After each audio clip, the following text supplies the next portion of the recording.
මාව පොරක් පොඩි කාලේ හිතාගෙන හිටපු විදියත් එක්ක ජීවිතේ සිද්ධ වුණේ හාත්පසින්ම වෙනස් දේවල්. ජීවිතේ කවදාවත් හිතපුම නැති තැන්වල නවතිද්දි, හිතපු නැති පාරවල් වල යද්දි, හීන ඇස් ඉස්සරහම කඩාගෙන බොඳ වෙලා බිම වැටෙද්දි මාත් ඒ තැන්වල නැවතිලා බෑ කියලා අතහැරලා දැම්මනම් එහෙනම් මං කියලා කෙනෙක් අදටත් නෑ. මම මේ හැම ප්‍රශ්නකදීම ඒ ප්‍රශ්න වලින් ගේම ඉල්ලුවා. මාව පල්ලෙහාට ඇදලා දාන හැම තැනකදීම මම මටම කියාගත්තා නෑ මම මගේ ටාගට් එකට ගිහින්මයි පස්ස බලන්න කියලා.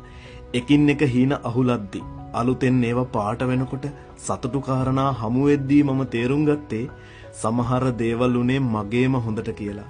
සමහර කතා නැවතුනේ මගේම හොඳට කියලා. සමහර ඒවුන් හැලුනේ මගේම හොඳට කියලා.